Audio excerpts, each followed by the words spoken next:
ওপারের ঢলে প্রতি বছর কোটি কোটি টন পলি এসে ভরে তিস্তার বুক। শুকনোয় তা পরিণত হয় ধুধু বালুময় প্রান্তরে। পানির ন্যায্য হিস্সা নিশ্চিত না হওয়ায় পুরো নদী হয় কঙ্কালসার। কৃষি সহ বিরূপ প্রভাব পড়ে গোটা উত্তরে। সংশ্লিষ্টরা বলছেন, নদী পাড়ের মানুষের মতামত নিয়ে শিগগিরই তিস্তা খনন পরিকল্পনা বাস্তবায়ন করবে সরকার। রংপুর থেকে জুয়েল আহমেদের রিপোর্ট।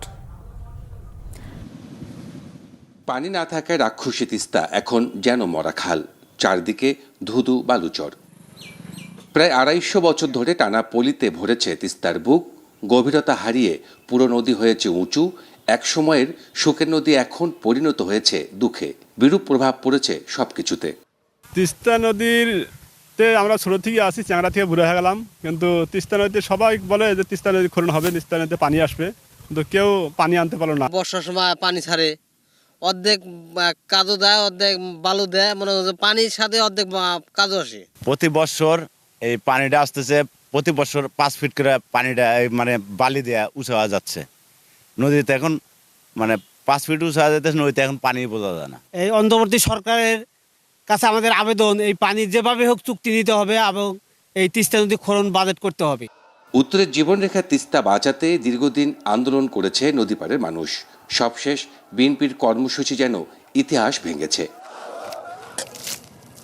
উত্তরের মানুষের দাবি পূরণে তিস্তা খনন প্রকল্প বাস্তবায়নের উদ্যোগ নিয়েছে অন্তর্বর্তী সরকার। পাওয়ার চায়নার কারিগরি টিম নদীপাড়ের মানুষের সাথে কথা বলে শুরু করবে প্রকল্পের কাজ।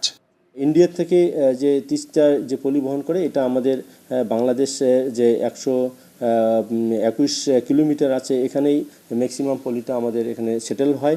যার কারণে আমাদের প্রতি বছরই তিস্তার তলদেশ ভরাট হচ্ছে। ভরাটার কারণে পানি ধারণ ক্ষমতা কমে যাচ্ছে এবং দুই পারে তিস্তার পানি আঘাত করে বর্ষাকালে আমাদের প্রচুর ভাঙনের সৃষ্টি হচ্ছে। তিস্তা মহাপরিকল্পনা বাস্তবায়নের জন্য পাওয়ার চায়না স্টাডি করতেছে।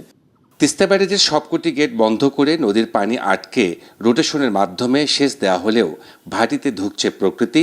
সচেতনরা বলছেন, তিস্তা মহাপরিকল্পনা বাস্তবায়ন হলে বদলে যাবে এই অঞ্চলের দৃশ্যপট। প্রতি বর্ষা মৌসুমে ভারত পানি দিয়ে ভাসিয়ে দেয় উত্তর জনপদকে, তেমনি কোটি কোটি টন পলি এসে ঢেকে দেয় তিস্তাকে।